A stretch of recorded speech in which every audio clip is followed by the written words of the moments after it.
चलो, I hope so सबको ये क्लियर हो गया। We have studied 3 type of economic system children. सबसे पहला इकोनॉमिक सिस्टम हमारा कौन सा था बच्चों? Capitalistic economy. दूसरा कौन सा था चिल्ड्रन? Socialistic economy. और दोनों के कैरेक्टरिस्टिक्स जिसमें मिल जाते हैं children, we call that system as what? Mixed economy. इतनी बात सबको समझ में आ गई? अब इन तीनों में आपको बेसिक मेरिट्स, बेसिक कैरेक्टरिस्टिक्स तो पता ही है। अगर हम कैपिटलिस्ट इकोनॉमी की बात करें तो सारी की सारी प्रॉपर्टी चिल्ड्रन सो कॉल्ड किसके ओनरशिप में होती है? गवर्नमेंट और private sector children, private sector.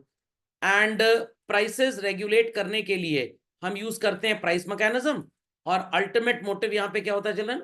Profit का। और बाकी consumer sovereignty, freedom of enterprise, जो चाहे वो बिजनेस, वो सब तो आपको आता ही आता है। सोशलिस्टिक की बात करें तो यहां पे रिसोर्सेस की ओनरशिप किसकी होती है बच्चों?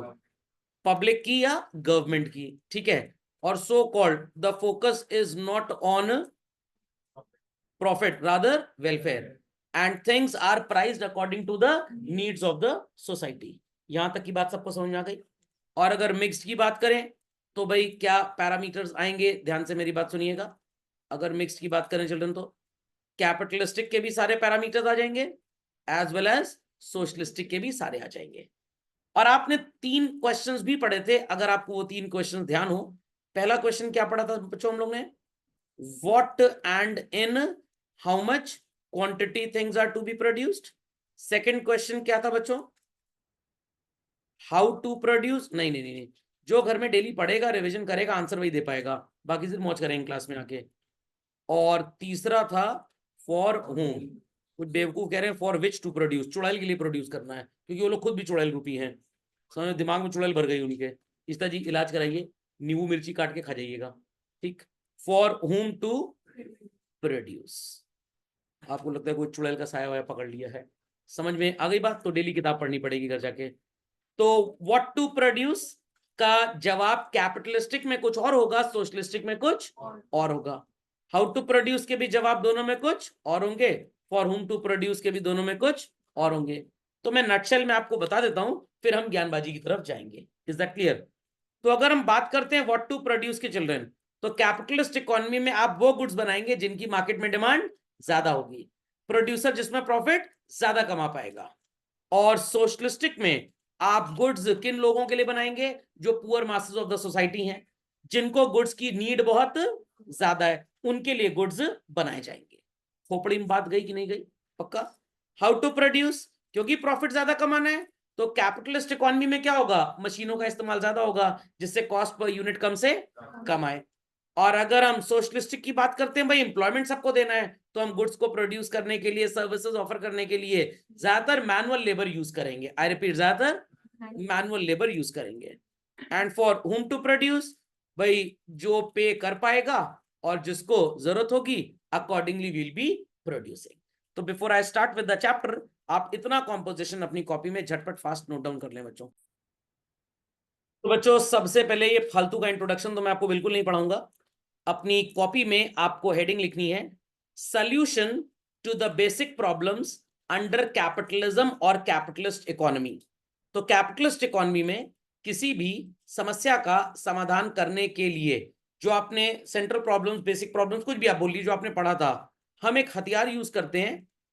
एंड व्हाट इज दैट हथियार कॉल्ड एज? Price mechanism. तो प्राइस मैकेनिज्म बड़ा ही सिंपल कॉन्सेप्ट है चिल्ड्रन। बाजार में गुड्स की जो डिमांड है उसको डीएक्स बोल दिया हमने, और जो इनकी सप्लाई है उसको एसएक्स बोल दिया। तो बाजार में जब भी डिमांड चीजों की ज्यादा होती है बच्चों, बट उनकी अवेलेबिलिटी उतनी होती नहीं है, तो we face what is called as shortage और सरप्लस। शॉर्टेज, एक्सेलेंट जवाब। और जब बाजार में चीजें एक्सेसिवली अवेलेबल होती हैं चिल्ड्रन, एक्सेसिवली अवेलेबल, कस्टमर है ही नहीं उसका, बट ढेर सारा प्रोडक्ट बाजार में पड़ा हुआ है, then the market will have what children? Surplus. किस केस में? You happen to get the commodity at a higher price children? Shortage के केस में। And where you get the commodity at a lower price? Surplus के case में। तो shortage के case में your price will increase, and surplus के case में your price will decrease. अगर ये गुड्स नेसेसिटीज वाले हैं, सॉल्ट हो गया, शुगर हो गया, और मेरे और आपके जैसे बिजनेसमैन खूब डिमांड के बड़े होने का नाजायज फायदा उठा रहे हैं, इलेजिटिमेट एडवांटेज ले रहे हैं और सब कमोडिटी को बाजार में महंगे प्राइस में बेचने चल रहे हैं, in that case what is going to happen, government यहां पे एक सो कॉल्ड रेजोल्यूशन पास करेगी और ये अनड्यू जो प्राइस हमने इसका बढ़ा दिया उसको बढ़ाने नहीं दिया जाएगा। किसी जमाने में ये एमआरटीपी एक्ट से गवर्न होता था, आजकल ये कंपटीशन एक्ट से गवर्न होता है। Fundamental logic is clear children? तो बस प्राइस मैकेनिज्म सिंपल भाषा में यही होता है बच्चों। तो आप Friday Saturday Sunday shopping mall में जाइए तो पार्किंग के प्राइसेस थोड़े ज्यादा होते हैं, मूवी देखने आप थर्सडे को जाएंगे तो टिकट प्राइस कम होगा। Why is it so children? Because उस दिन डिमांड कंपैरेटिवली कम होती है और सैटरडे संडे को डिमांड कंपैरेटिवली अदर डेज से ज्यादा होती है, तो शोरूम वाला ज्यादा प्राइस चार्ज करता है। मैं वहां गया एक बार पीवीआर, मैंने कहा भाई टीचर हैं, देश का भला कर रहे हैं, टिकट में डिस्काउंट दे दो। कैसा टिकट का रेट तो यही रहेगा, चाहे लीजिए चाहे ना लीजिए। मैंने ऐसा श्राप दिया, 3 साल तक थिएटर ही बंद हो गया कोविड में उनका। समझ में आ गया? गरीब को सताओगे तो वो जरूर मुंह से निकलेगा। चलिए झटपट लिख लें बच्चों इसको। तो ये सबको समझ में आ गया बच्चों? तो प्राइस मैकेनिज्म में सबसे इंपॉर्टेंट चीज क्या है? पहली चीज चिल्ड्रन प्राइस। और प्राइस मैकेनिज्म कैसे काम करता है मैंने आपको बता दिया कि भाई कोई भी चीज आपको फ्री में तो मिलेगी नहीं, everything has a price tag, और हर उस चीज की प्राइस होती है जिसकी यूटिलिटी होती है, जिसकी स्केसिटी होती है और जिसकी ट्रांसफरेबिलिटी होती है। याद आया? ये मैंने आपको फीचर्स ऑफ वेल्थ में ही बताया था और फीचर्स ऑफ वैल्यू के एट्रीब्यूट्स में ही बताया था। अगर आप डेली घर जाके रिवाइज कर रहे हैं चीजों को तो आपको मेरी सारी बातें समझ में आएंगी। ओके? और अगर नहीं रिवाइज कर रहे तो बिना बिना एहसास होगा बस चीजों का, समझ में कुछ भी नहीं आएगा। उस केस में अगर टेंजेंट भी बन जाए तो समझ लीजिए बहुत पढ़ाई कर लिया आपने। चलिए, तो यहाँ सब बकवास अब मैं पढ़ूंगा नहीं, ये सब आपको आता है, not to worry at all children. बस एक दो बातें याद रखनी है आपको। कंज्यूमर्स उसी चीज के लिए प्राइस पे करते हैं जो वो खरीदना चाहें, और प्रोड्यूसर्स उसी चीज को बेचना चाहेंगे जिनका उन्हें अप्रोप्रिएट प्राइस मिल जाए। तो क्या आपको मेरी क्लास का कोई भी इंफॉर्मेशन जोमैटो पे या जोमाटो पे नजर आया चिल्ड्रन? नहीं। क्यों नहीं नजर आया? बिकॉज आई नो कि वहां पे सो कॉल्ड मेरी सर्विसेज को लेने वाले कंज्यूमर्स हैं ही नहीं। पप्पू चाट भंडार जोमैटो पे आज तक नजर आया? नहीं सर, मोहल्ले की छोटी सी दुकान है, वो मोहल्ले में खुश रहता है, इसलिए जोमैटो पे उसने अपनी सर्विसेज नहीं दी हुई है। तो consumer wishes to buy what they think will give them utility, and sellers wish to buy sell what they think कि अप्रोप्रिएट प्राइस पे बेच के उनको प्रॉफिट मिल जाएगा। समझ में आ गया बच्चों? चलिए, तो प्रोड्यूसर्स को अगर लेबर सर्विसेज खरीदनी है तो उन्हें क्या पे करना पड़ेगा चिल्ड्रन? वेजेस। अब इसके लिए मैं आपको एक एग्जांपल देता हूं। हर मोहल्ले में एक लेबर चौराहा बन जाता है जहां ढेर सारे मेसन वर्कर्स, लेबर्स काम करने वाले मिलते हैं। अगर आप सवेरे 7-8 बजे जाएंगे तो आपको लेबर एक पर्टिकुलर प्राइस पे मिलेगा, बट अगर आपने बहुत लेट कर दिया, 11-12 बजे गए, तो हो सकता है लेबर थोड़ा सा कम प्राइस में भी काम करने को तैयार हो जाए। बिकॉज लेबरर, उसको लेबर नहीं बोलते, उसको लेबरर बोलते हैं, बिकॉज दे नो कि अब हमको हायर करने वाले लोग कम है, हमारी डिमांड ज्यादा है, और वैसे 15 लोग वहां पे भी बचे हुए हैं, तो जिनकी सप्लाई ज्यादा और डिमांड कम है तो वेज रेट क्या होगा? कम हो जाएगा। इंडिया में 1990 से लेकर चिल्ड्रन टिल 2010 तक इंजीनियर्स की बड़ी भयंकर डिमांड थी। आप किसी भी चिंटू पिंटू कॉलेज से इंजीनियरिंग कर लीजिए, नौकरी ठीक ठाक लग ही जाती थी। आज ऐसा होता है? नो। क्यों नहीं होता? क्योंकि भाई मैंने आपको इसका एक एग्जांपल भी दिया हुआ, आज फिर दे रहा हूं चिल्ड्रन। यूएस लगभग $16 ट्रिलियन की इकोनॉमी है, याद आ रहा होगा एग्जांपल आपको, और हमारा देश $4 से $5 ट्रिलियन की इकोनॉमी है। They produce on an average 1 lakh engineer, हम कितने प्रोड्यूस करते हैं? 15 से 16 लाख। हमें इतने इंजीनियर्स की जरूरत ही नहीं है। सर स्किल तो है, भाड़ में गई स्किल, हमें जरूरत ही नहीं है। कपड़ा 5 रुपए का मिल रहा है बाजार में, शर्ट बढ़िया, आपके पास ऑलरेडी 2000 शर्ट अलमारी में भरी हुई है, क्या आप 5 रुपए में भी खरीदेंगे? कि 5 में महंगी आपके लिए, क्योंकि आपको इसकी कोई जरूरत ही नहीं है। Is that understood? तो ये मेरा डेटा नहीं है, एक एलएनटी के सीनियर एम्प्लॉय थे, मिलन कुलकर्णी जी उनका नाम था, उनका 2018-19 का फेसबुक ब्लॉग था ये, तो मेरे पास कहीं से आया था तो मैंने रीड किया, खैर पता था ही मेरे को। तो अखबार में हमेशा छपता रहता है, only 20% of the Indian engineers are employable. तो जो आईआईटी वाले हैं भाई इंटेलिजेंट भी होते हैं, प्लस वहां जाके और इनको रिसोर्सेज मिलते हैं अपने इंटेलेक्ट को मजबूत करने के लिए। तो अगर आपको ठीक ठाक अंग्रेजी आती है और मैं आपको भेज दूं यूएस, तो आप अपनी अंग्रेजी को, स्पेनिश को और अच्छा कर लेंगे। बट अगर मैं आपको भूपिया मऊ गांव भेज दूं तो जितनी आती थी वो भी चौपट हो जाएगी। इज दैट क्लियर और नॉट? नहीं समझे? तो अगर आप बचपन से हिंदुस्तान में पले बढ़े तो भाई हिंदी का एक्सेंट ठीक होगा, बट अंग्रेजी का एक्सेंट क्या ब्रिटिशर्स वाला हो पाएगा? जिंदगी में नहीं होगा। और 2 महीना यूएस में या इंग्लैंड में भीख भी मांग लीजिए बच्चों, तो आपका सो कॉल्ड वाला एक्सेंट बन जाएगा, क्योंकि लैंग्वेज जैसी आप सुनते हैं वैसे आप बोलते हैं, वो आपकी बॉडी की वोकल कॉर्ड्स की टोनिंग वैसी हो जाती है। इज दैट अंडरस्टूड और नॉट? जैसे 2 पान खाने वाले लोग ओ करो बोले, वो दूसरा समझ जाएगा सामने वाला क्या बोल रहा है, वो कुछ उनका रिश्ता मिलता है, कुछ कॉस्मिक एनर्जी मिलती है उनकी। Is that clear? हम आप समझ ही नहीं पाएंगे वो क्या बोल रहे हैं, नॉन वर्बल रीजनिंग की क्लास चल रही जैसे। ओके, तो अब आईआईटी वाले तो अच्छे हैं ही, और जब हमको पता है कि भाई 16-17 हजार इंजीनियर तो आईटी से मिल जाएगा, 70-80 हजार बाजार से अच्छी एनआईटी से मिल जाएगा, तो क्या हम वो बाबा भोला दास कॉलेज, बाबू शंभू दास कॉलेज, बाबू बनारसी दास कॉलेज ऐसी जगहों पे जाएंगे? यहाँ के सब बच्चे बेकार नहीं होते हैं, बट 90% यहाँ के बच्चे बेकार ही होते हैं। प्रैक्टिकली 90% इंसान ही बेकार होते हैं। क्यों?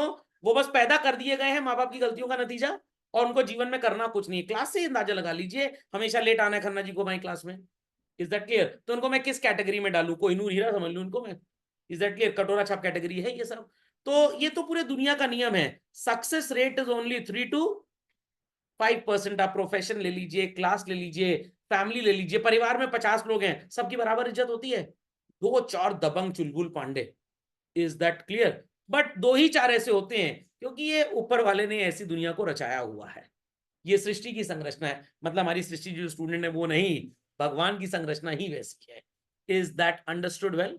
पक्का आपने दुनिया में बहुत टीचरों को देखा होगा, बट मैं चैलेंज करता हूं मेरे जैसा नमूना आपने कभी नहीं देखा होगा। जी रहे हैं, मर रहे हैं, धूप है, हमें होमवर्क चाहिए, क्लास तो होगी ही होगी। Is that clear? तो भगवान ने ऐसे कुछ ही लिमिटेड एडिशन दुनिया में निकाले हुए हैं। 3 होते हैं बेसिकली इस तरह के, एक मैं हो गया, एक आपके पापा मम्मी हो गए, चौथा आपको ना मिलने वाला, या अपने आप को बना लीजिए वैसा। तो ये बात समझ में आ गई बच्चों? तो हमारे ऐसे ये जो 15-16 लाख है सब बेकार नहीं है, इसमें 4 लाख अच्छे होंगे, बट भैया हमें उतने की जरूरत ही नहीं है, तो हम क्यों इनको नौकरी देंगे? तो they take up allied jobs. Which jobs? ये कौन सा जॉब होता है सर? मैं आपको एक एग्जांपल देता हूं। मान लीजिए आपके किसी रिश्तेदार ने बीटेक एरोनॉटिकल साइंसेज में कर लिया। कहां से कर लिया? इंडिया का बेस्ट बीटेक इन एरोनॉटिकल जो होता है वो आईआईटी कानपुर और आईआईटी मुंबई में होता है। और शायद आईआईटी मुंबई या कानपुर में तो ये बोइंग वालों ने अपनी एक टेस्टिंग फैसिलिटी भी शायद लगाई है, मेरे को एग्जैक्टली नहीं पता है, शायद लगाई है, कहीं मैंने पढ़ा था। अगर किसी बच्चे ने BTech in aeronautical engineering IT Kanpur और मुंबई से कर लिया, आप गेस नहीं कर पाएंगे उसकी कितने रुपए की नौकरी लगेगी बच्चों? 1 रुपए की भी नौकरी नहीं लगेगी उसकी। वो अनएम्प्लॉयड रहता है हमारे देश में, क्योंकि नासा जो इन लोगों को हायर करता है, मिनिमम क्वालिफिकेशन दैट ये require is that of MTech. वो बीटेक को हायर ही नहीं करते। अब हर इंसान की कैपेसिटी की बात नहीं है, हर पेरेंट की, कि 15-16 लाख रुपए बीटेक में खर्च करने के बाद बेटा तू 2 साल अभी और पढ़ ले फिर नौकरी कर। माता जी क्या बोलती हैं? बेटा नौकरी कर, शादी कर ले, नाती पोते का मुंह तो दिखा दे कम से कम, नहीं तो मैं तो ऐसे ही बुढ़िया मर जाऊंगी। तो मैक्सिमम बच्चे तो बीटेक करने के बाद जॉब छोड़ देते हैं, मतलब जॉब में लग जाते हैं, पढ़ाई छोड़ देते हैं। इसीलिए इंडिया में बीटेक में लड़ाई ज्यादा है सीट्स की, और एमटेक वगैरह में आईटीज में सीट खाली पड़ी रहती है। तो पीजी तक तो कम से कम हर इंसान को पढ़ना चाहिए आज की तारीख में। Is that understood? तो अब ये बच्चे जॉब कहां करते हैं? कोई पेंट वाली कंपनी में चला गया, वहां कोई काम कर रहा है, क्योंकि इंटेलिजेंट तो है ही, डपोड़ संघ तो है नहीं हमारी तरह, इंटेलिजेंट है। समझ में आ गया? बट जिस सेक्टर में इन्होंने स्पेशलाइज किया उसमें इनको जॉब नहीं मिलता। Problem is demand and supply. तो हमें वो पढ़ाई करनी चाहिए जिसकी मार्केट में डिमांड ज्यादा। खोपड़े में बात गई? तो भैया एमबीए करना है तो आईएम जाओ, एक्सल राय जमशेदपुर जाओ। अब ये अंटू पिंटू छाप इंस्टीट्यूट से अगर करोगे, समझ में आ गया, शंभूनाथ इंस्टीट्यूट, तो भाई मंदिर में बैठ के कटोरा के सामने शंभू देवता नजर आएंगे बस। और कोई भरोसा नहीं, कॉलेज के बाद लगा ली एक चुरमुरे ठेला, और लोग पता है बहुत बढ़िया कॉलेज है जो हम ही यही पढ़े हैं। Is that understood? तो हमेशा डिमांड एंड सप्लाई की बात याद रखिएगा बच्चों। चलिए, तो ये मैंने आपको बता दिया how prices are determined. Children, ये सब बातें समझ में आ गई बच्चों? एक लाइन लिखी है जो आपके सिर के ऊपर से निकल जाएगी, मैं थोड़ी सी हरकत करूंगा आपको ये समझाने की, और मेरी 99% कोशिश रहेगी कि आप इस बात को पूरी तरह से समझ जाएं। Are people ready to this? तैयार है भाई? चलिए, अपनी कॉपी ओपन कर लीजिए बच्चों, अपनी कॉपी ओपन कर लीजिए। मैं कुछ लिखूंगा, आप भी कुछ लिखेंगे। हेडिंग डाल दीजिए, कॉन्सेप्ट ऑफ इक्विलिब्रियम प्राइस। क्या लिखेंगे? Concept of equilibrium price.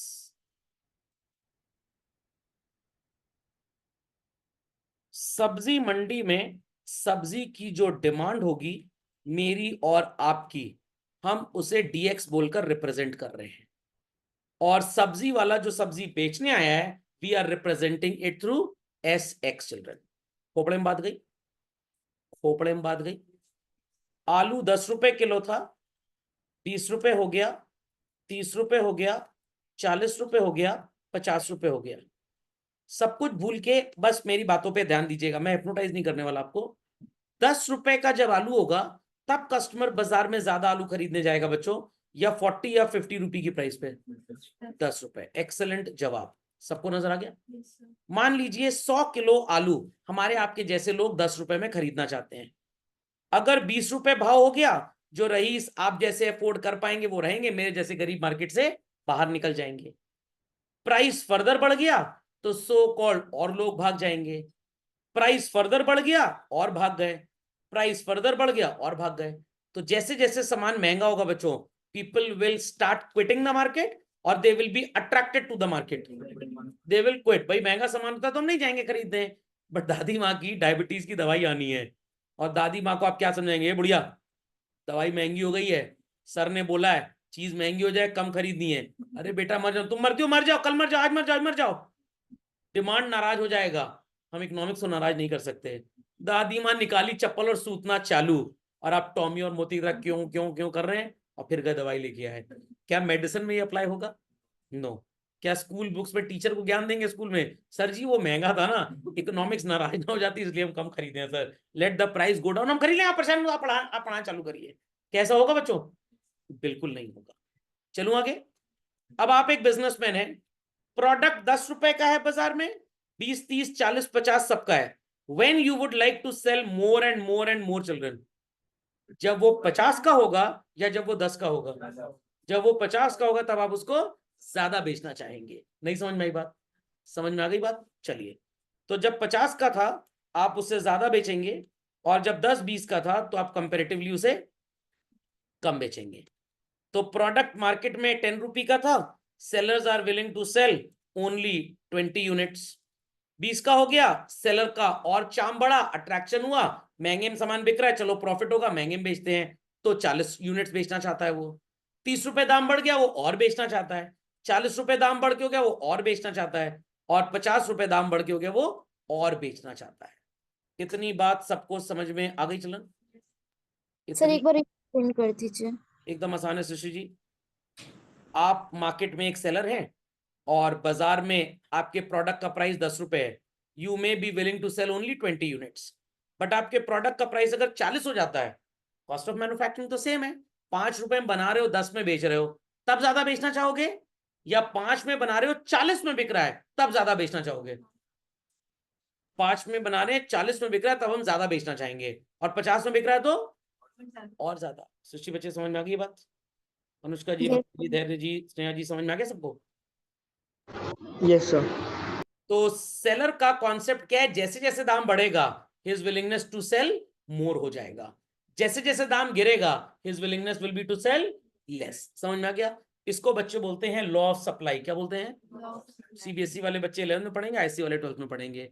सामान महंगा होगा तो हमारे जैसे कस्टमर्स कम खरीदेंगे, और सस्ता होगा तो ज्यादा। इसे लॉ ऑफ डिमांड बोलते हैं। खोपड़े में बात गई। अब मैं आपसे एक प्रश्न पूछने वाला हूं, यहां तक का कॉम्पोजिशन सबने कॉपी कर लिया बच्चों? ध्यान से सुनिएगा। 10 रुपए का प्रोडक्ट है, बायर कितने यूनिट्स की डिमांड रख रहा है मार्केट में? 100 यूनिट्स की, बट सेलर बेचारा सिर्फ 20 ही बेचना चाह रहा है। तो एक्चुअली कितनी यूनिट्स का ट्रेड हो पाएगा चिल्ड्रन? ओनली 20। वाई 20? भाई सेलर कह रहा है मैं इससे ज्यादा बेचना ही नहीं चाहता, तो क्या बायर कॉलर पकड़ चल बेच बेच निकल? नो। तो ट्रेड कितना होगा चिल्ड्रन? 20। आपको यहां पे क्या नजर आ रहा है, क्या महसूस हो रहा है बच्चों? Demand is more than supply और demand is less than supply? Demand is more than supply. तो इसका कॉन्सिक्वेंस क्या होगा चिल्ड्रन? प्राइस विल राइज और प्राइस विल फॉल। अगले दिन सवेरे बाजार में दाम कितना हो गया बढ़ के? ₹20। जब ₹20 दाम हुआ, सेलर्स का अट्रैक्शन आ गया मार्केट में, चलो दाम बढ़ा है, let us sell more. But buyer बेचारा गरीब था, क्या हर बायर ₹20 में खरीद पाएगा? तो कुछ बायर्स मार्केट से क्विट कर गए, समझ में आ गया, चले गए, बोले नहीं चले गए, मर गए। बट सेलर्स मार्केट में और आ गए। अब सेलर बेचना चाह रहा है ₹20 में 40 यूनिट, बट बायर खरीदना चाह रहा है कितना? 80। मार्केट में ट्रेड कितनी हो पाएंगी यूनिट्स? 40 ही बिक पाएंगी। एंड स्टिल फिनोमेना आपको नजर आ रहा है, demand is more than supply. तो प्राइस बढ़ेगा बच्चों या घटेगा? बढ़ के कितना हो गया? 30। इतना समझ में आ गया? इतना समझ में आ गया? चलिए, बहुत उड़ लिया आसमान में, अब थोड़ा स्कूबा डाइविंग करते हैं। ₹50 का प्रोडक्ट मार्केट में था, बायर कह रहा है ना भैया ना, मेरे लिए तो बहुत महंगा है, I am unable to buy this. Seller कह रहा है मेरा बस चले तो मैं चुरा के भी सामान पड़ोसी का अपनी दुकान पे बेच दूं। क्यों ऐसा सेलर बोल रहा है? बिकॉज महंगी प्राइस पे उसके प्रॉफिट्स ज्यादा होंगे। तो at a price of 50, sellers are willing to sell how many units children? 100। But buyer कितना खरीदेगा? सिर्फ 20। कितने यूनिट्स बाजार में बिक पाएंगे? सिर्फ 20 ही बिक पाएंगे। खोपड़े में बात गई चलन? खोपड़े में बात गई? आपको क्या नजर आ रहा है? What is more than what children? Supply is more than demand. What will happen to the price children? Price गिर जाएगा बाजार में कल सवेरे, और कितना हो जाएगा? 40। जब मैं इस टॉपिक को कंप्लीट करूंगा, एक धमाकेदार चीज और बताऊंगा आपको। कितना हो गया प्राइस अब? 40। सस्ता हो गया सामान। जब सस्ता होगा तो buyers will be attracted to the market because price has fallen down. But कौन मार्केट छोड़ के भागेगा? सेलर या सप्लायर, क्योंकि उसको लग रहा है भाई दाम गिर रहा है, हमें उतनी कमाई तो होगी नहीं, चलो यहां से कट लो, निकल लो। मतलब समझ में आ गया? अब मार्केट में स्टिल कितनी यूनिट्स का ट्रेड होगा चिल्ड्रन? Is that clear? क्यों? क्योंकि बायर तो 40 ही खरीदना चाहता है। तो अभी भी आपको क्या फिनोमेना नजर आया? Supply is more than demand. What is going to happen to the price children? Price fall. तो जब हम ऊपर से आ रहे थे हमने क्या देखा? प्राइस बढ़ रही थी। नीचे से जा रहे हमने क्या देखा? प्राइस घट रही थी। कितनी यूनिट बिकेंगी बाजार में? 60। और कितनी खरीदेंगे कस्टमर? 60। तो here demand is equal to what is called as supply children, और इसको बोलते हैं आप इक्विलिब्रियम प्राइस। तो मैनी टाइम्स आप पेरेंट्स के साथ सब्जी मंडी गए होंगे, यू मस्ट हैव एक्सपीरियंस्ड, सब्जी वाला ज्यादा दाम बोल रहा है, मम्मी नेगोशिएट कर रही है, वो कह रहा है 40 रुपए किलो, मम्मी कह रही 30। अच्छा भाभी जी, ना आपकी ना हमारी, 35 में दे दीजिए। तो 35 रुपए is called as what children? Equilibrium price basically. समझ में आ गया? तो ऐसा चलता है देश में बिजनेस का कॉन्सेप्ट चिल्ड्रन। फिश जानते हैं क्या होती है? फिश किस महीने में खानी चाहिए आपको पता है? फिश किस महीने में खानी चाहिए आपको पता है? किस महीने में नहीं खानी चाहिए आपको पता है? मेरे को भी नहीं पता था। 10-12 साल पहले मैं एक शॉप पे गया, वो शॉपकीपर एकदम अनपढ़ था, उसको कुछ नहीं पता था, पढ़ा लिखा था ही नहीं, स्कूल कभी गया ही नहीं था। तो उसने कहा जिस मंथ की स्पेलिंग में आर आता हो उसमें फिश खा लो, और जिसमें आर ना आता हो उसमें फिश मत खाओ। मतलब मई, जून, जुलाई, अगस्त में फिश मत खाइए। वाई? मेटिंग सीजन होता है तो फिश के अंडे होते हैं। सर बढ़िया सर, फिश के अंडा ही मिलेगा। अरे नुकसान कर जाती है fish basically. Is that clear? तो आप कब खा सकते हैं फिश को? सितंबर, अक्टूबर, नवंबर, दिसंबर, जनवरी, फरवरी, मार्च, अप्रैल। आर आता है ना इसमें। मैंने कहा बड़ा सही टेक्निक है, इसको कहते हैं हिंदुस्तानी ज्ञान। Is that clear? और उस इंसान का काम ठेले पे सिर्फ फिश फ्राई करने का था। Is that clear? मैंने कहा बड़ा ज्ञान की बात इसने दी है। समझ में आ गया बच्चों? ऐसे थोड़ा कि मोदी जी बोलते हैं कि विश्व गुरु हम बनेंगे, गुरु तो वहीं से लोग यहाँ पे। ये बात समझ में आ गई? तो रेस्टोरेंट वाले आपको हर महीने फिश खिलाएंगे, आप मरे जी उनसे क्या मतलब है? समझ में आ रहा है धैर्य भाई? फूड पॉइजनिंग हो जाए, कुछ हो जाए, तो सबसे ज्यादा वो किस महीने में खिलाना चाहेंगे? In the month of May, June, July, August, क्योंकि उस समय फिश के खरीदार कम होते हैं। Is that understood?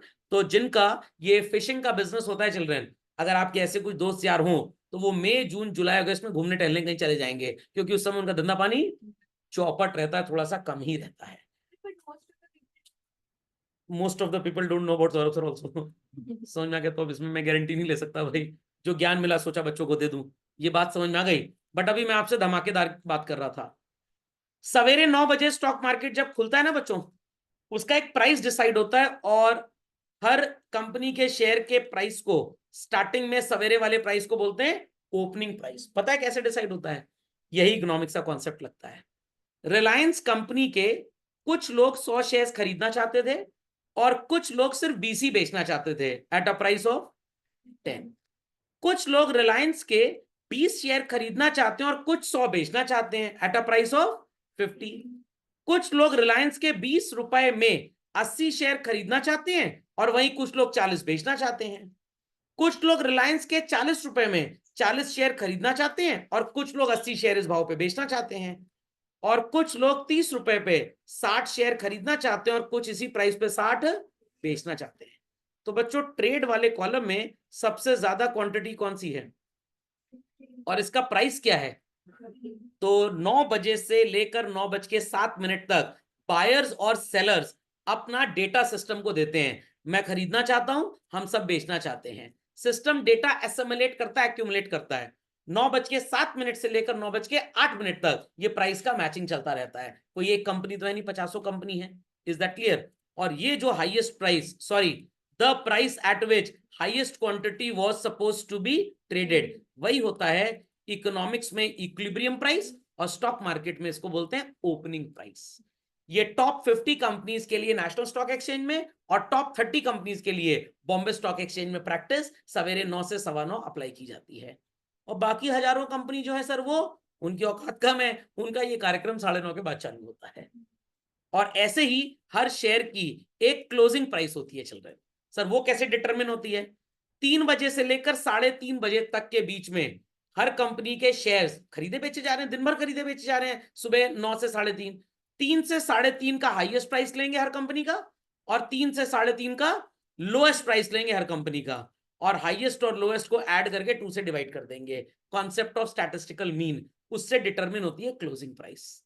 और कुछ ये सोचते हैं जो कल की क्लोजिंग है वो आज की ओपनिंग होगी, ऐसा नहीं होता। चक्कर, इज दैट क्लियर? बाकी ज्ञान फाइनेंशियल लिटरेसी में देता रहता हूं मैं। हाँ बोलिए। वो 9:30 बजे यही काम उनके साथ होता है। नहीं, उनको नहीं खरीद सकते। नहीं, 9:30 नहीं, 9:15 से आप खरीद सकते हैं।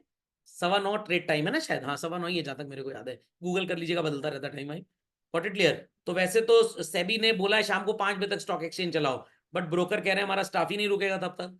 3 बजे 3:30 बजे स्टॉक मार्केट खत्म होती है तो हम 5, 6, 7 बजे तक काम निपटाते हैं। कहीं मार्केट 5 बजे तक चलेगा, हमको 9 बज जाएगा। कल सुबह स्टाफ बोलेगा बहुत पेट दर्द हो रहा है, नहीं हट आज।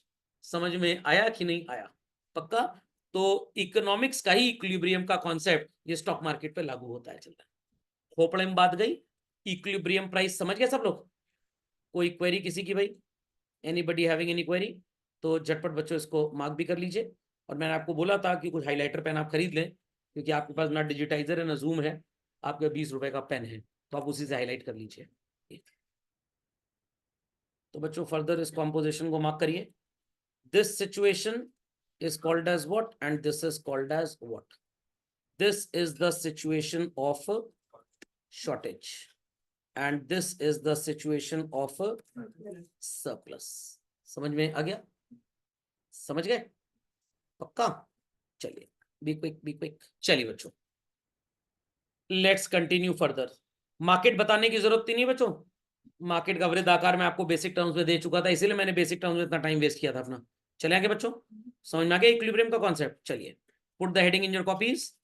फंक्शंस ऑफ प्राइम मिनिस्टर नहीं, पीएम का मतलब प्राइस मैकेनिज्म।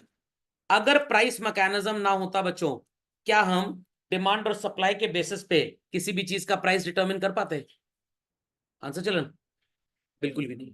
अगर आपको ध्यान हो, पहली डोज और दूसरी डोज कोवैक्सिन, कोविशील्ड और पता नहीं क्या क्या था, सबको फ्री में लगी। बट तीसरी डोज के लिए कुछ लोगों को, जो फ्रंटलाइन वर्कर्स थे, समझ में आ गया, जो सीनियर सिटीजन थे, उनको फ्री में दी गई। बाकी सबके लिए लोगों ने अपना अपना पेमेंट किया। ऐसा क्यों?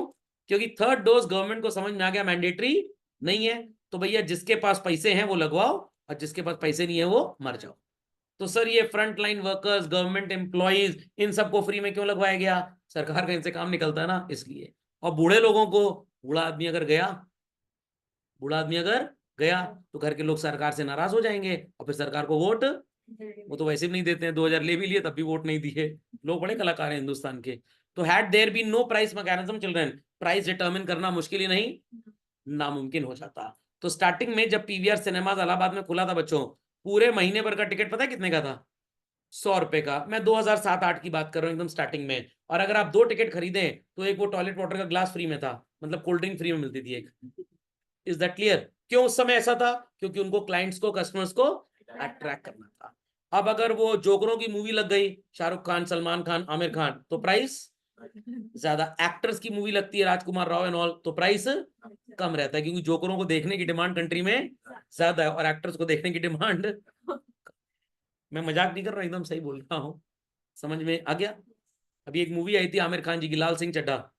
आप विश्वास नहीं मानेंगे, मैं सिर्फ मूवी में ये देख रहा था 2.5-3 घंटा, ये मूवी चली कैसे होगी। समझ में आ गया? उतनी टूटी फूटी पंजाबी तो मेरे को ही बोलनी आती, मेरे को हायर कर लिए होते कम से कम। Is that clear? चलिए, कोऑर्डिनेशन ऑफ इकोनॉमिक डिसीजंस। तो प्राइस मैकेनिज्म में इट इज डिसाइडेड। मैं आपको जीएसटी की बात करता हूं बच्चों। जो लग्जूरियस प्रोडक्ट्स हैं, लग्जरीज चिल्ड्रन, जैसे एयर कंडीशनर, इस पे जीएसटी कितना है? 28%। वेजिटेबल पे कोई जीएसटी नहीं है। अगर 999 से कम का होटल में आपने रूम बुक किया, जीएसटी इज 0। 999 से शायद 1500 तक के रूम पे या 2500 तक के रूम पे शायद वो 10% लेते हैं, सॉरी 12% लेते हैं, या 999 तक में शायद 5%, ऐसा कुछ है। फिर 2500 रुपए से लेकर 7500 रुपए तक का अगर आपका रूम लॉजिंग है तो जीएसटी इज 18%, और 7499 से ऊपर का अगर रूम लॉजिंग है तो GST is 28%। Why is it so sir? भाई ये 7500 का रूम तो आप ही अफोर्ड कर पाएंगे, मेरे जैसा गरीब कहाँ अफोर्ड कर पाएगा? तो लग्जरी है, तो जो 7500 का रूम अफोर्ड कर सकता है वो जीएसटी भी पे कर सकता है। एक बार मैं रेस्टोरेंट गया, मतलब होटल गया, तो रूम मैंने बुक करा लिया, घर वालों कहने थोड़ा महंगा वाला, तो कह रहा है सर जी इसके ऊपर 12% जीएसटी है। मैंने कहा अजीब डपोरसंग आदमी हूँ, तो मैं काम करो, तुम रूम बुक करो, पर्ची ही ना काटो, पर्ची ही ना काटो, एंट्री ही मत करो। कह रहे नहीं सर ऐसे तो नहीं हो पाएगा। अब पहले तो यही बोलेंगे ना ऐसे नहीं हो पाएगा, उसको लगा मैं गवर्नमेंट ऑफिशियल हूँ। तो मैंने कहा 12% बहुत ज्यादा बनेगा, तुम एक काम करो, तुम रूम का बुकिंग चार्ज अपने रजिस्टर में कितना दिखाओ, और मेरे से तुम पूरा 2499 ले लो। Is that clear? मैं तुम्हें पूरा 2500 दूंगा, बट तुम बुकिंग दिखाओ 1000 की, ताकि जीएसटी कितना लगे? 50 रुपए। क्योंकि अगर 2500 का रूम होगा और 12% जीएसटी होगी तो कितना हो जाएगा? 300। 1000 दिखाओ, जीएसटी कटेगी 50, कितना बच जाएगा? 250। हम एक टाइम नाश्ता कर लेंगे तुम्हारे रेस्टोरेंट में, क्या उसका कोई नुकसान है? ये चीजें सो कॉल्ड एकदम वास्तविक नहीं थी। अगर इसका वास्तविकता से कोई लेना देना नजर आए तो इसे महज एक इत्तेफाक माना जाए, बट लोग ऐसी हरकतें करते हैं चिल्ड्रन, ताकि सरकार का टैक्स पार कर सके। समझ में आ गया? बड़े इंटेलिजेंट लोग हैं इस देश में। सरकार रूल बनाती है, हम रूल को तोड़ना जानते हैं। सरकार ने रूल बनाया डिमोनेटाइजेशन में, 2 लाख से ज्यादा किसी के भी खाते में जमा हो, हमको सीधे रिपोर्ट करो। हमने घर की 4 नौकरानियों को पकड़ा, हमने नहीं पकड़ा, वहां पर तो पैसे इंदम तो गरीब आदमी है, मतलब जिन लोगों ने ऐसा किया 50-50 हजार चारों नौकरानी खाते में जमा करा दिए। अब सरकार आएगी, नौकरानी से इंक्वायरी करे कहां से पैसा आया।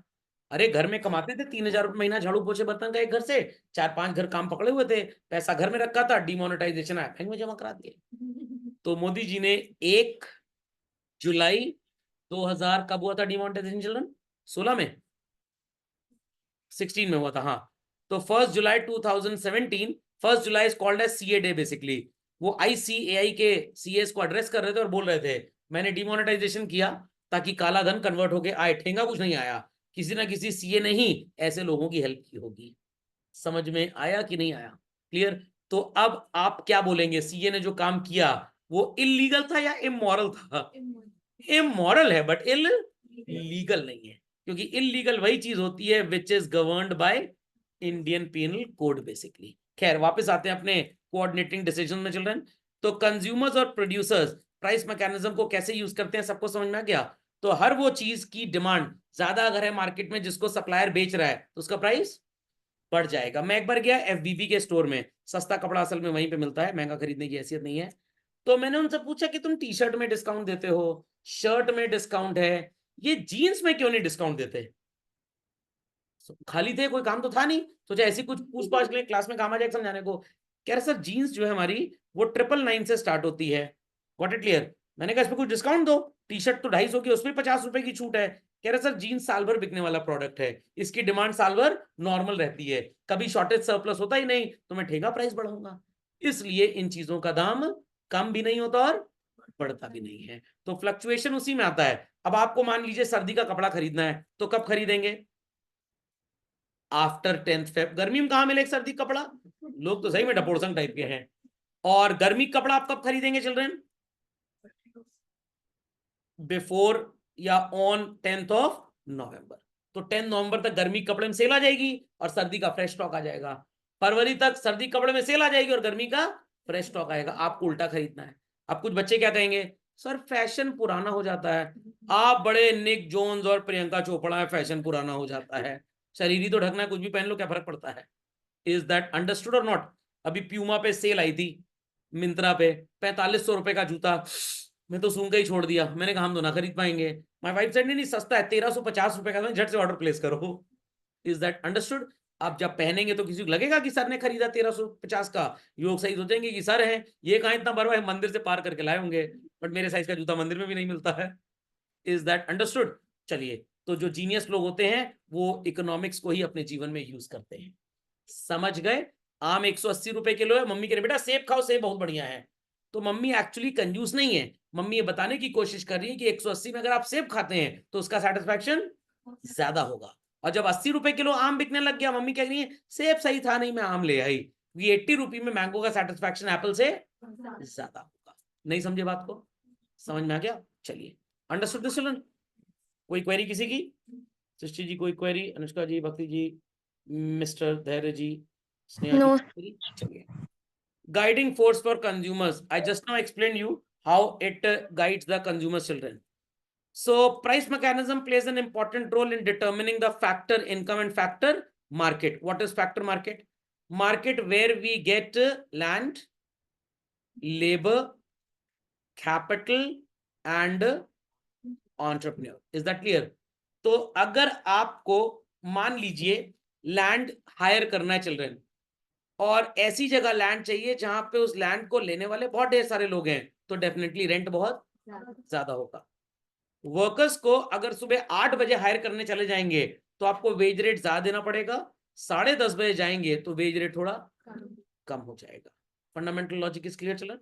चलिए, तो level of income determines the total level of consumption. इसका क्या मतलब है? अगर कंट्री में आपकी इनकम बढ़ गई चिल्ड्रन, तो आपका खर्चा भी बढ़ेगा। बट ऐसा नहीं होता, ऐसा नहीं होता बच्चों। बच्चे कहेंगे नहीं सर ऐसा होता है, मैं कुछ लिख के इसको साबित करूंगा तो people will understand it properly. Screen is well visible to all children? चलिए, so I take an example income. Expenditure word use नहीं करूंगा, I will be using the text consumption.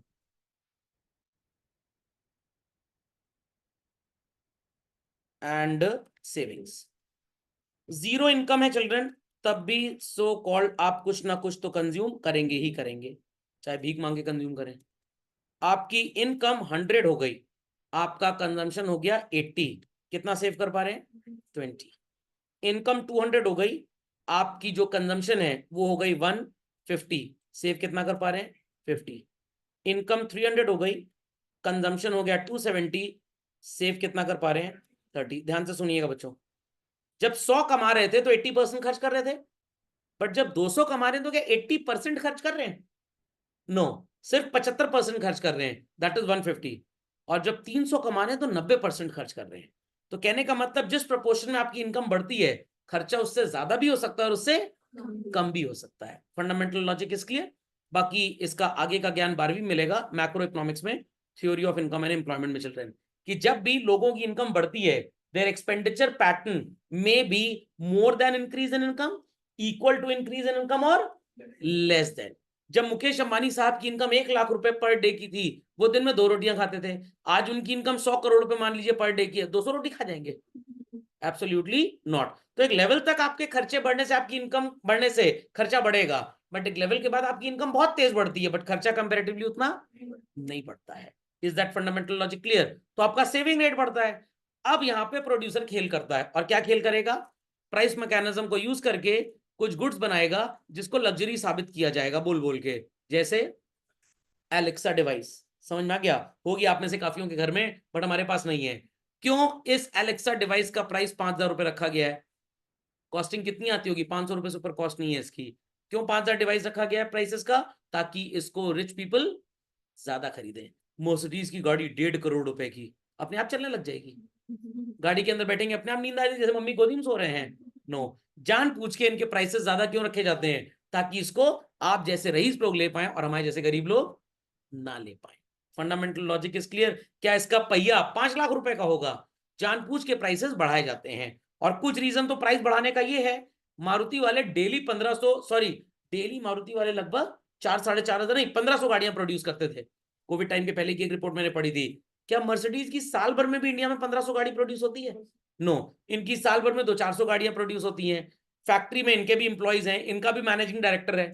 इनके मैनेजिंग डायरेक्टर को जो सैलरी मिल रही है वो साल भर की 500 गाड़ी प्रोड्यूस करके मिल रही है। और मारुति के मैनेजिंग डायरेक्टर को जो सैलरी मिल रही है वो साल भर की 1500 नहीं, एक दिन का प्रोडक्शन है 1500 गाड़ी का। 3 प्लांट है मारुति के इंडिया में, 500 गाड़ी एक दिन में प्रोड्यूस होती है। सर वहां तो पंचर ना बन पाए एक दिन में गाड़ी का, मशीन है वहां पे, फास्ट काम हो रहा है। तो मारुति साल भर में लाखों गाड़ियां प्रोड्यूस कर रहा है और मर्सिडीज सिर्फ हैंडफुल ऑफ कार्स। तो मर्सिडीज के मैनेजिंग डायरेक्टर की तनख्वाह भी 1 करोड़ और मारुति के मैनेजिंग डायरेक्टर की तनख्वाह भी 1 करोड़। तो मारुति वाले 1 लाख गाड़ी प्रोड्यूस करते हैं और मैनेजिंग डायरेक्टर को कितना पैसा देते हैं?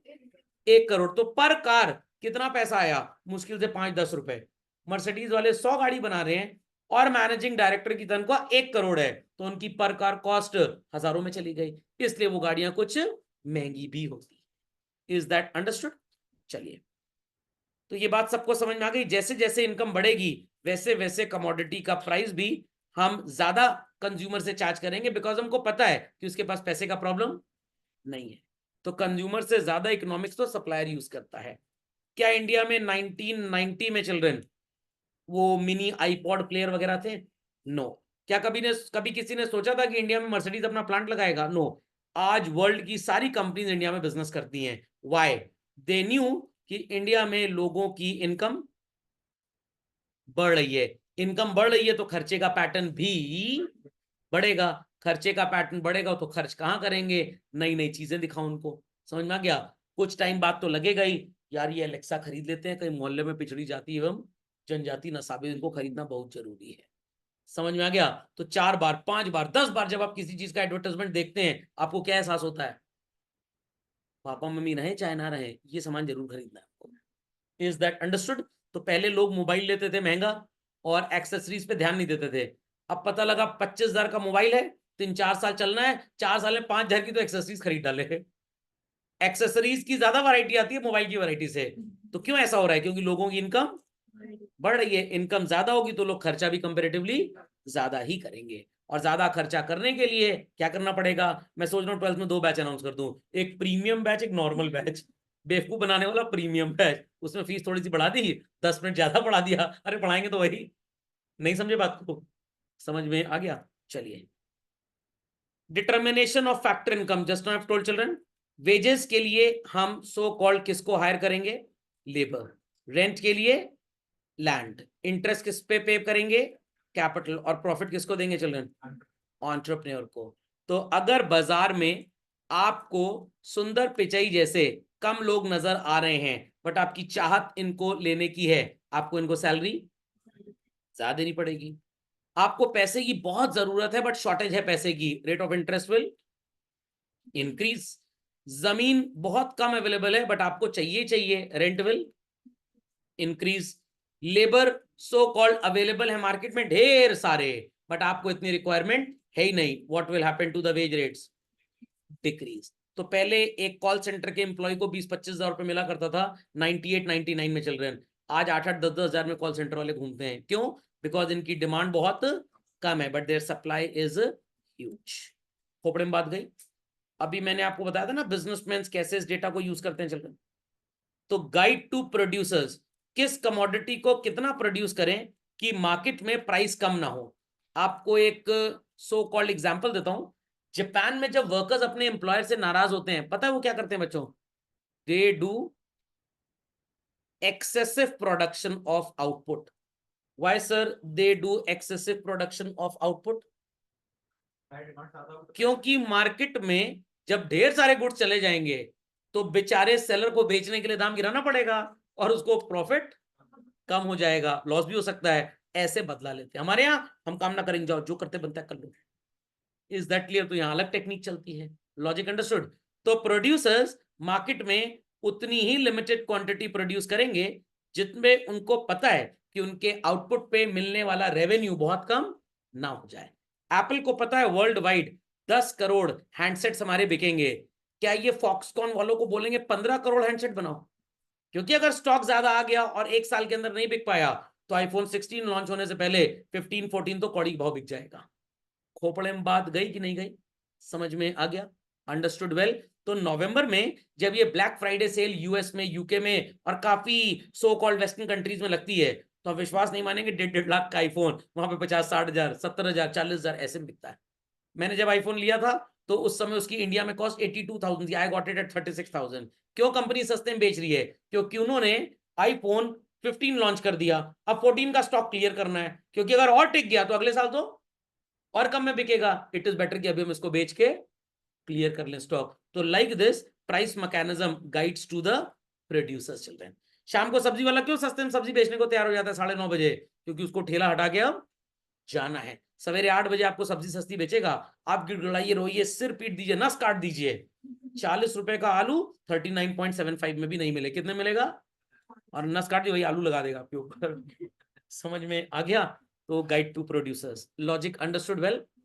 पक्का? मान ली कोई बच्चा आ गया जनवरी मेरे पास, सर मार्च में एग्जाम है कुछ करिए। हाँ अब आया ऊँट पहाड़, अब तुम 100 करोड़ फीस लाओ, वही चाकू से नस काट लेगा। वो कहेगा मैं आत्महत्या कर लेता हूँ, पुनर्जन्म में फिर से पढ़ लूंगा स्टार्टिंग से। खोपड़े में बात गई चिल्ड्रन? नहीं समझ में आई बात? समझ में आ गई बात? चलिए, logic understood well? Logic understood well children? चलें अगले पॉइंट पे। प्रॉफिट मैक्सिमाइजेशन वगैरह समझ में आ गई कि नहीं सबको? चलिए, तो क्लियर हो गया guide to producers. Allocation of resources. मैं एक बिजनेसमैन हूं, आप गवर्नमेंट ऑफ इंडिया हैं। मैं रिसोर्सेज एलोकेट वहां पे करूंगा जहां पे मेरे को प्रॉफिट चिल्ड्रन ज्यादा होगा।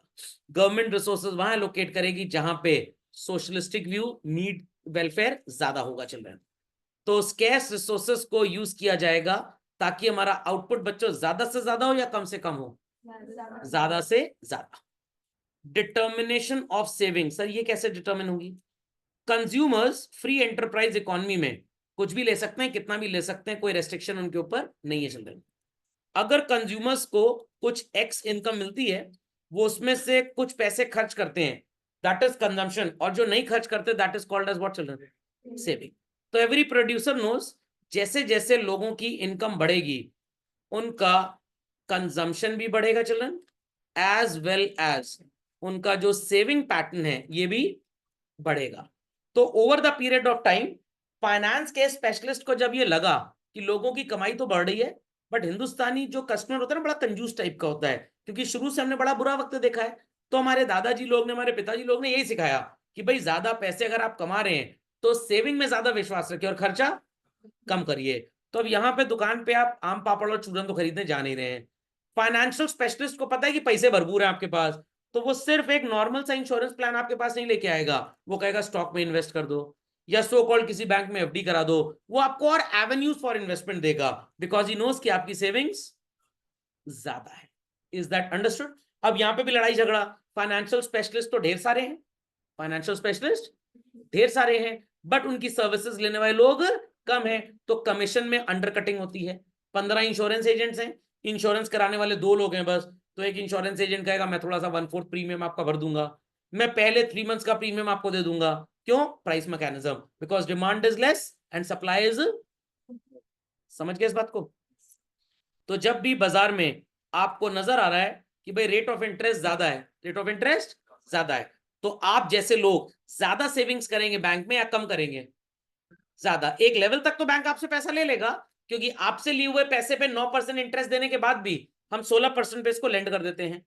Is that understood? 16% हम इसको लेंड कर देते हैं। बट जब बैंक के पास बोरोवर आ ही नहीं रहा, क्या आप बैंक को अपने पैसे देंगे तो बैंक आपको 9.25% इंटरेस्ट देगा बच्चों? पहले 9.25% बैंक आपको देता था, और 16% पे लेंडिंग कर देता था। अब बोरो करने वाला कह रहा है मैं ना देने वाला 12% से ऊपर, तो बैंक कहेगा ठीक है, हम आपको भी मैक्सिमम कितना रेट ऑफ इंटरेस्ट दे सकते हैं, 7.5%। खोपड़े में बात गई। चले, coming down to the last point, I suppose bringing flexibility in the economy. Which type of flexibility? Consumer's taste and preference. जब से ये जियो मरा आ गया, इंटरनेट एकदम सस्ता हो गया। पहले इंसान का ईमान बहुत सस्ता था, उससे भी सस्ता और घटिया जियो गया। तब से आपने एहसास किया होगा ये ओटीटी प्लेटफॉर्म्स बड़े ढेर सारे हो गए हैं, क्योंकि इंटरनेट का एक्सेस सबको मिल गया, तो ओटीटी प्लेटफॉर्म लोग खरीदने लग गए। जब इंटरनेट ही नहीं है तो क्या ओटीटी प्लेटफॉर्म आप लेंगे? बिल्कुल नहीं लेंगे। तो इधर ना होता सस्ता इंटरनेट, क्या आपको ओटीटी प्लेटफॉर्म मिलते? बिल्कुल नहीं मिलते। तो this is called as what children? Flexibility. खोपड़े में बात गई चिल्ड्रन। तो according to the need of the so called public, हम अपनी सप्लाई कंडीशंस को भी एडजस्ट कर लेते हैं। या कभी कभी तो ऐसा भी होता है, सप्लाई कंडीशंस के हिसाब से हम मार्केट में प्रोडक्ट की नीड क्रिएट करते हैं। जैसे इंडिया इज अ कंट्री जहां पे फ्यूल बड़ा सो कॉल्ड स्केर्स है, तो इंडियन गवर्नमेंट ज्यादा से ज्यादा किसको प्रोपोगेट करेगी? ईवीज को यूज करो। आपने बच्चों शेल कंपनी का नाम सुना है? यूएस की बहुत बड़ी कंपनी है, और यूएस आने वाले अगले 50 साल में भी ईवीज को कभी प्रमोट करेगा ही नहीं, क्योंकि उनके पास अलास्का में ऑयल डिपॉजिट ढेर सारे हैं, और अगर उन्होंने ईवीज को प्रमोट किया तो वो ऑयल डिपॉजिट उनका इस्तेमाल होगा ही नहीं। इवन यूएस गवर्नमेंट तो पब्लिक ट्रांसपोर्ट को बहुत ज्यादा प्रेफरेंस देने को नहीं बोलती है। इंडिया में petrol is around 95 rupee litre, US में पता है क्या रेट है चिल्ड्रन? 37 रुपी। इतना सस्ता सर? बिल्कुल, क्योंकि सप्लाई बहुत ज्यादा, बट खरीदार है नहीं। हमारे देश में भी जो कच्चा तेल आता है गल्फ से चल रहे हैं, वो आता 37 रुपए लीटर पे ही है, वो बहुत महंगा होता नहीं है, बट टैक्स वगैरह जोड़ जाड़ के 107% के आसपास का टैक्स पेट्रोल पे है। 100 और कहीं 37 रुपए का हो जाए तो समझ लिए सारे बच्चे क्लास छोड़ के ओला और उबर चलाने लग जाएंगे कि फ्यूल सस्ता, चलो इसी में कमा लें। खोपड़े में बात गई। गल्फ कंट्री में, अरे सऊदी अरेबिया में तो पिज्जा बॉय भी कार से घर में आता है पिज्जा देने के लिए। वाई? पेट्रोल नहीं होता, पेट्रोल होता है। Petrol is very very very cheap. कोई भरोसा नहीं कि हेलीकॉप्टर से आगे पिज्जा डिलीवरी के लिए। समझ में आ गई बात? चलिए, दैट्स ऑल फॉर टुडे।